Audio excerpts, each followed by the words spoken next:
Hello and welcome back to The Near Futurist, the podcast I've been running for almost 5 years now. We cover both the business and consumer worlds, and as always, I'll welcome feedback and input on the LinkedIn page. Just search for Guy Clapperton and Near Futurist and you'll find it. Before I introduce this month's guest though, here's a word from my sponsor. Well, once again, it's not really a sponsor, it's more me plugging my media training operation.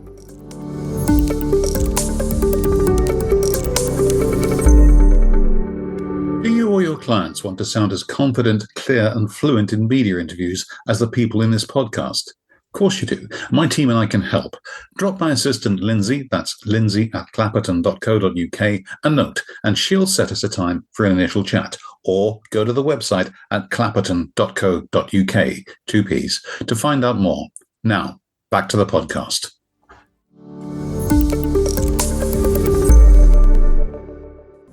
But you aren't here to listen to my adverts. What you want to hear is my guest. You'll have heard a lot about artificial intelligence, or AI, in recent times. It's going to make our lives easier. It's going to take our jobs. It's going to make us all live longer. It'll kill us all by the end of the decade. I've spent quite a lot of time on Twitter, you can probably tell. But somewhere in there's got to be some grains of some truth, or at least in the middle of compromising with between all those views. A lot of industry bodies are concerned about the impact of AI, and my guest is involved.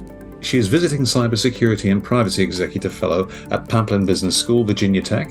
She helps global organizations with their privacy by design programs and the privacy and ethical challenges related to artificial intelligence and big data. She was awarded Woman of the Year 2019 in the Cybersecurity Awards. She is Global Chief Privacy Officer at Wipro, that'll be in her spare time, and is co-founder of the Women Leading in AI Network. She is Ivana Bartoletti. Ivana, welcome. Thank you. Really good to be here with you. Well, it's great to have you. Let's start with the basics. Going back to the whole women in IT thing, or women in AI, I've been writing the women in IT story since about 1989 when I started as a journalist. I was rather hoping it was no longer going to be a thing by, say, 2023. Why are we still at the stage where we still need specific groups? Yeah, I mean, that's a good question. And thank you so much for supporting this and for writing about this for such a long time. I mean, it's brilliant. And yes, I agree. We shouldn't be where we're still now. We still have too few women programming, coding.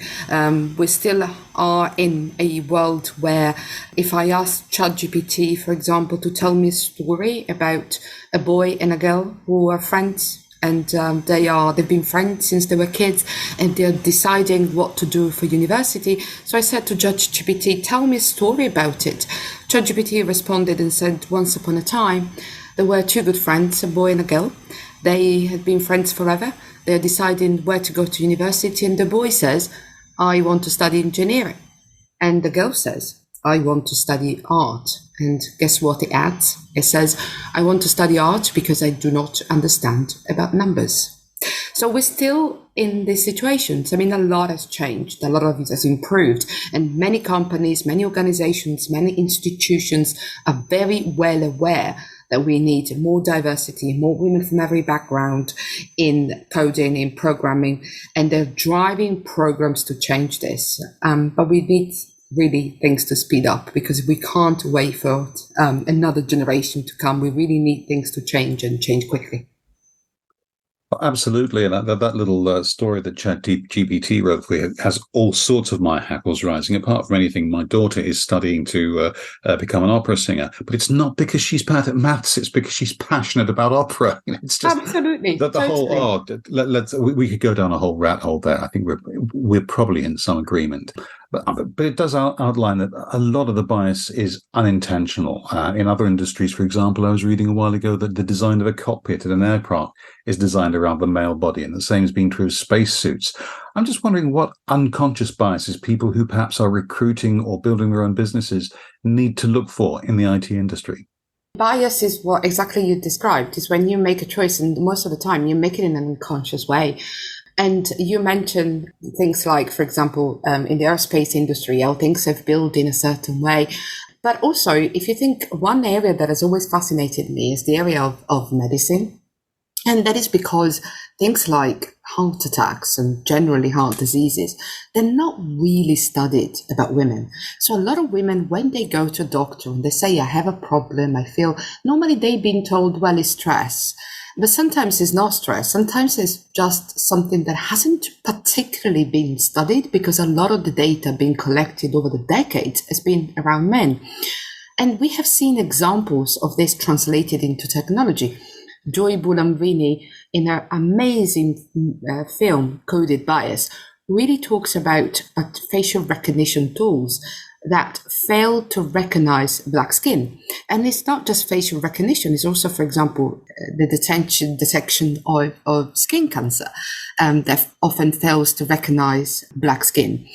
So the reason why I'm saying all this is because a lot of the bias emerges from data, and data is not neutral. Data is a picture of society.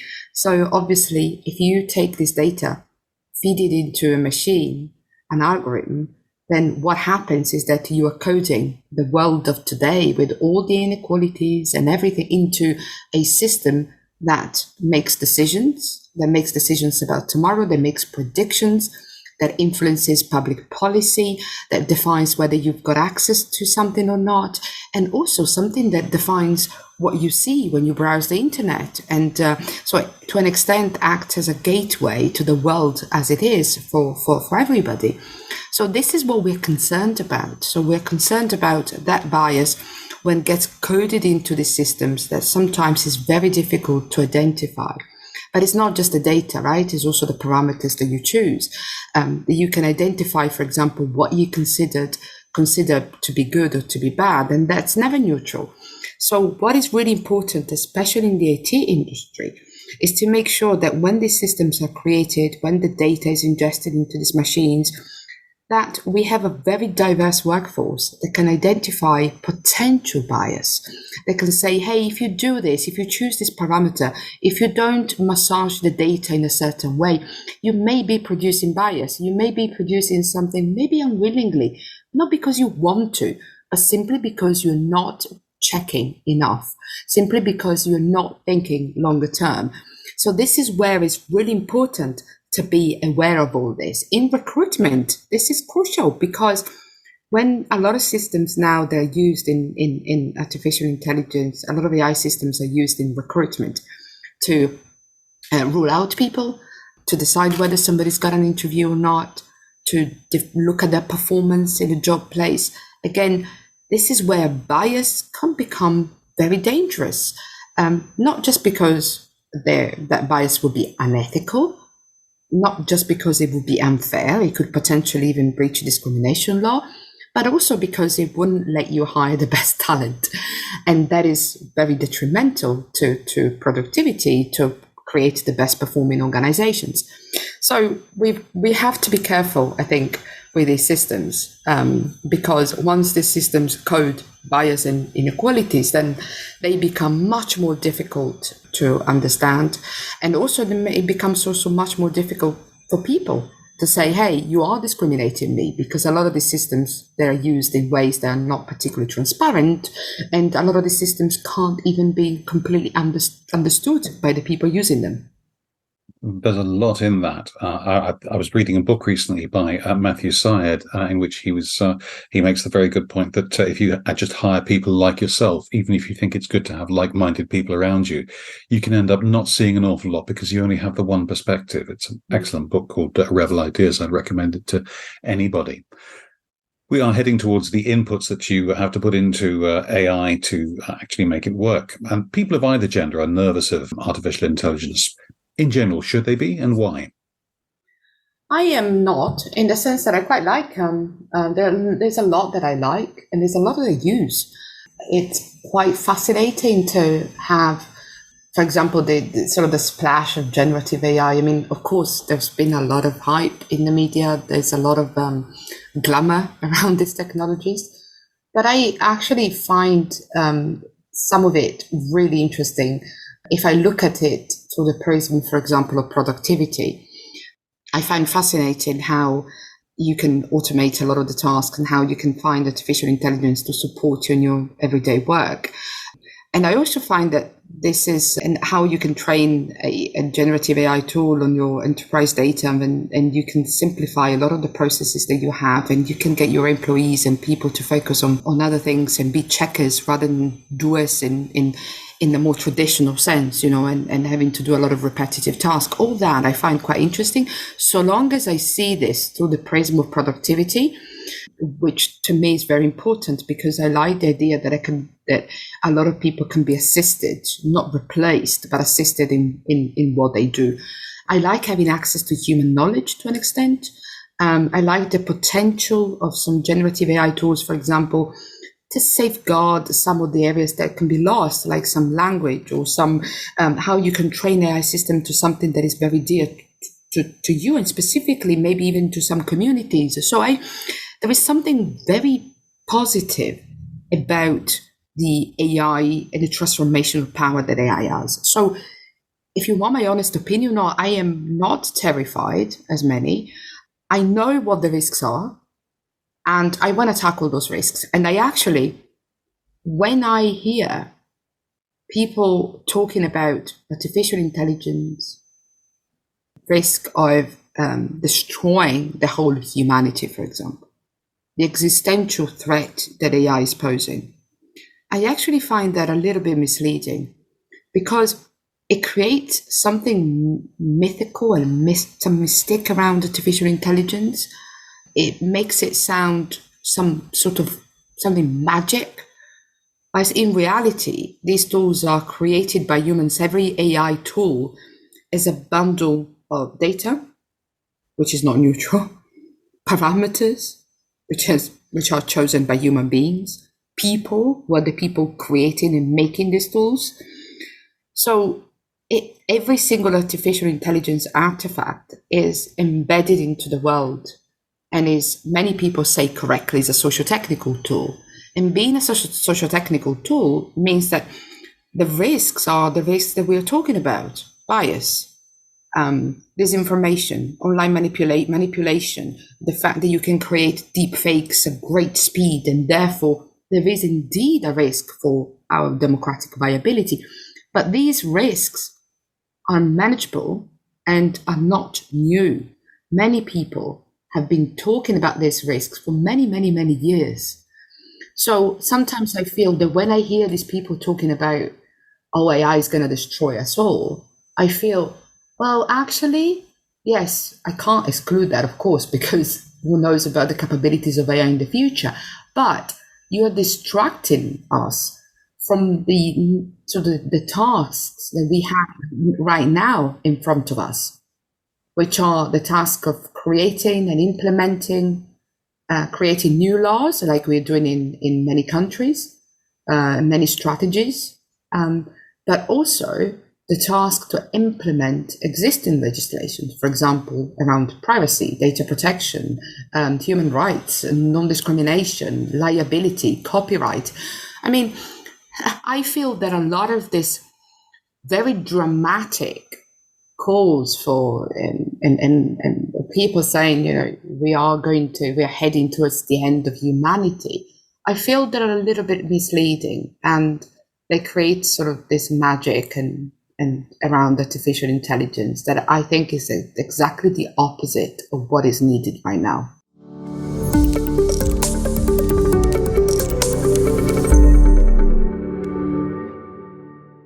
So, on to Gadget of the Month. This time I'm looking at a new desktop set, in other words, mouse and keyboard, from Logitech.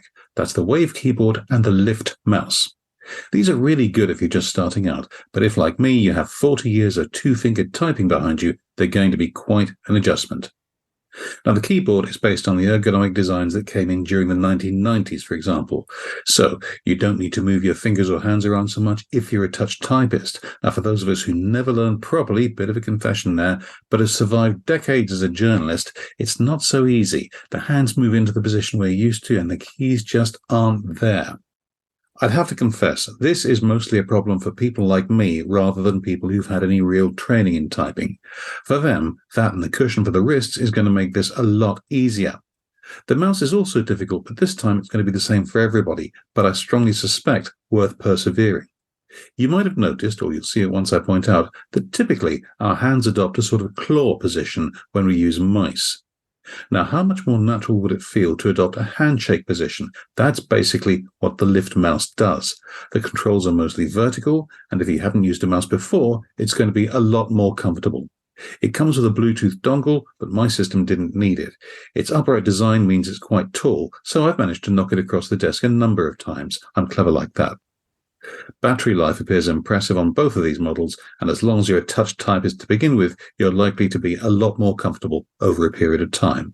I'll probably stick with what I know, but that might not be all that clever as I get older. So expect to pay just under £70 for the mouse and just over that for the keyboard. Now, back to the podcast. You've mentioned the prospect of legislation. You've mentioned the prospect of doing it country by country, and I'm sure we can get the reasonable people to regulate. But without wishing to sound prejudicial towards any cultures other than my own, the Chinese, for example, are not noted for respecting copyright. They will just go ahead and print books. It's part of their culture, whether they own them or not. Mr. Putin is a law unto himself, it seems to me. There's a whole bunch of other states who we can't actually stand as the West, and I'm sure who would feel exactly the same about us and make the same arguments. But how can you regulate internationally? Once it's in the ether, it actually transcends national boundaries. And, are these, is it actually possible to regulate AI in any meaningful way? Yeah, I mean, this is not an easy question, right? And I agree with you when what you said. We live in very uncertain times, right? So it's not an easy task. So first of all, I mean, what does it mean to regulate AI, right? So we regulate the behavior of people around artificial intelligence. So, for example, we already have legislation that applies to AI. Privacy, non-discrimination law, although imperfect, they do to an extent apply to artificial intelligence. And this is why, for example, the FTC in the US, they just launched a massive investigation into OpenAI, saying, hey, where is the data coming from? Where there's no transparency around what is out there. So actually, the US has been quite firm in protecting consumers' rights through the FTC and on, for example, this generative AI tools. China is strongly regulated generative AI tools. As you alluded, China, one of the reasons why perhaps China is so concerned about generative AI tools is because of the potential risk of disinformation and the potential threat that they could feel to the nature of the country that they have. And as you will have seen, for example, when generative AI arrived and ChatGPT arrived in Europe, went to Europe, the Italian regulator said, hey, you've got to stop processing the data of Italian citizens. But similar inquiries were made by the Irish regulator, by the French regulator, and the Information Commission in the UK was quite firm in saying, we will take a look, we will make sure that we look into these generative AI tools and how they're complying with data privacy laws. Why am I saying this? Because to an extent, AI is already regulated. So we've got to be careful when we say AI needs regulation, because again, it's a way to say, well, if it needs regulation, that means that we can breach the existing ones. There is a lot of law and there is a lot of legislation that already applies to AI systems. And of course, if someone wants to break that law, they will break the law. That's understood. Exactly. There is a forthcoming EU Act, I believe, and I believe you're part of the advisory body that's feeding into that.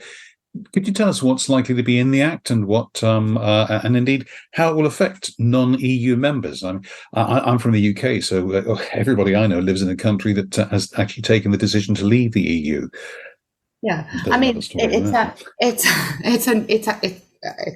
interesting because think about Europe. Now, Europe has often regulated. Think about GDPR. Europe was the first one to have some overarching technology neutral but privacy legislation. So Europe was the first one. So one of the things that Europe has done, especially because of the international competition, is been around imposing regulation that other countries will have to adhere to because Europe is a large market, right? So there is a strategy. Some people call it the Brussels effect, which is the idea that, of course, because you have such a market with 27 countries now, then and democratic processes to implement laws, that means that these laws have a massive impact. Now, the European AI Act is product neutral. What it says is AI has got different levels of risk. If some products are completely banned because they don't match the values underpinning the European Union. So, for example, the social scoring method that is very much well alive in China, that is not allowed in the EU. But other systems, they may be high risk, such as systems that have a huge impact on you. So if you use an AI to define whether you have access to a mortgage, or whether you use an AI to within the human resources and work context, that may substantially infringe upon your civil liberties, and therefore that systems is high risk. And high risk systems, they need to have more controls wrapped around them. So it's very much of a sort of overarching legislation. Whereas in the US, the approach is much more sectorial. So you have the healthcare sector, then you have the financial sector, and your consumer sector. So you have the FTC operating in that space. So although both the US and the EU have a very much of a risk-based approach. Now, can I just say something really that I find really interesting and relates to what you were saying earlier? What I find really interesting is what is happening between Europe, the UK, and the US. As you mentioned, sort of like-minded countries. So you have Europe and the US, they have the Trade Technology Council, which is this tool that they've established to look at technology and align from a value-based and on technology. And one of the recent outputs has been a taxonomy or definitions around AI. Now, words are very important, right? And they mean a lot. So defining the words, the taxonomy, the joint vocabulary of AI has come out of the Trade Technology Council, and this is really important. The idea that these countries can work together to really and call for other countries to work with them on human rights based AI for progress and for humanity. The UK is playing a very important role in my view, because the idea of calling a summit in the UK in September, October to look at all this, how we can bring like-minded countries together. It's a very important step. And just a few weeks ago at the UN, the UN General Secretary announced that they want to create an agency very similar to the Atomic Agency. Although the UN Secretary doesn't have the power itself, but its 193 member states may have that power to create an agency, a global agency. And the UK played a big part in championing this idea of an agency that can have the power to look at what countries are doing. They can be and create and foster best practices for AI for good, AI for humanity, the progress of humanity. Now, whether that kind of atomic agency is the best model that we need to apply, that's a completely different matter. But what I wanted to say is that the UK is playing an important part, and one that we absolutely need, which is really to say we need to advocate for artificial intelligence, for the good use of artificial intelligence, and we need to bring together countries that have a similar approach and make sure that we cooperate and work together moving forward. It does strike me that the recent progress of AI, mostly under the guise of ChatGPT, just because that hit the headlines more than anything else, has taken an awful lot of people by surprise. Do you have any thoughts about why that is? Because my experience is that AI has been bubbling away underneath the surface for an awfully long time. We might have called it robotics in some stage. We might have called it machine learning. But we now call it AI. Well, we're just calling everything AI, whether it's robotics, machine learning, or whatever it is. But why are we so surprised by it suddenly?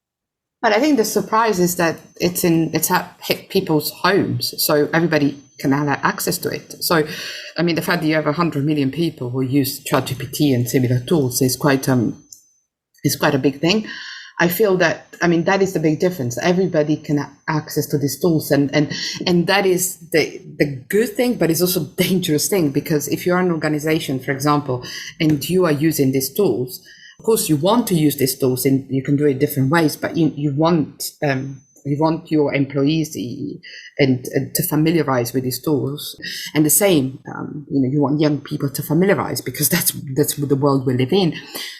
But the fact that so many non-technical people have access to these technologies, it's problematic, because we have seen a lot of people using these technologies and then relying on them as if they were saying the truth. And sometimes these tools hallucinate, and we've even seen lawyers. We've also seen a lawyer, for example, using an answer coming from ChatGPT in a court case, and the cases that ChatGPT had come through, they created, they were completely made up. And so that was in an actual court case. And of course, that was sort of, lawyers shouldn't be doing this, because obviously they should know better. And then AI ChatGPT can make up stuff, computationally make up stuff.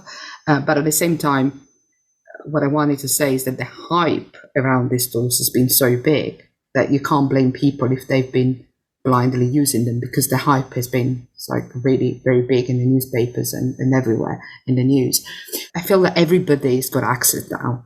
And that is, for example, you can create videos, how quickly you can create images, how quickly you can train. It's incredible, the potential. And that, of course, has caused a lot of issues in schools, in academia. Just recently seen a statement put out by the Russell Group in the UK, which I find very good, where basically universities, although at the beginning they were trying to find every possible way to ban the use of these tools from universities, now they are finding a more balanced approach in saying we can't ban these tools completely, because obviously our young people will work with them moving forward. So how do we work with them? How do we let them use them, in which way? How do we teach them how to use them? So it's been a big surprise for a lot of people. That's not the tool in itself, I find, but the availability and how everybody can use them. That has been, I think, a big thing for everybody. I think that's right. One thing I would disagree with you slightly, though. You're saying you can't blame people for thinking it's going to do everything. You can blame the people who said that, who claimed that it was doing work that was theirs when it was no such thing. They just asked AI to do it. That is plagiarism. That is cheating, and it always has been. It's a deliberate act. I think that's we can hold people responsible for that. You mentioned young people, which is very, very important. My generation, I'm in my late 50s, are often called digital immigrants because we're not digital natives. We weren't brought up native with this digital technology. It might be within our grasp, we might be fluent, but we're never going to be the natives as such. We didn't have it in our childhood. Do you think the young people are now going to be going through the same thing with AI, as having to learn it almost as a foreign language? I think it's true, and I think everybody will use the systems according to different levels, and surely younger generation will be using them to their full capabilities compared to what you and I may be using them. But I also feel that AI is already underpinning a lot of what we do, and it's already there. So if you think about all the applications that we use, and what I find a little bit disconcerting is the fact that our younger generation, I don't feel that they fully know how much AI is present already, how much it drives, for example, the adverts that they see online, or how much it could be behind a recruitment process they go through. And so whilst it's really important that they understand how they can use their tools, I would also want them to understand how they can protect themselves from these tools, and how they can exercise their digital citizenship in the way that they do that in the real world, and I don't think we're there in any way or form. But you can't blame them. You still have a lot of parents who post photos of their kids on Facebook, and and we know that it's dangerous. We know that, as a recent advert from Deutsche Telekom, which was broadcasted everywhere in the world, which I thought was brilliant, protecting young people digital privacy, because these photos that go online, and for families and for a lot of people, these are memories and wonderful things, but for others, these people are data, and that can be used to train systems to do. So I think this sort of digital awareness is not present yet, and yet we have to tell young people that the dangers, of the potential dangers, all the benefits they will experience, the convenience. We grew up in a world, and I mean, I didn't grow up in it, but I grew accustomed to a world of convenience of online shopping or Amazon or our younger generation. They already experienced all of that. And if anything, they may want to return to something different, to experience different kind of emotions. But what worries me is are we telling them what are the darker side of this? I mean, what is to experience a world where, for example, because we get targeted with different information, where we may not be able to share a common knowledge of the truth because we see things in such a different way because of micro-targeting. So that is a little bit, there's something that keeps me awake, in terms of especially having sort of children. It's like, who is going to teach them, and how, of course we can as parents, but ultimately there's more that needs to be done as society in terms of teaching the digital citizenship, understanding of what the potential harms.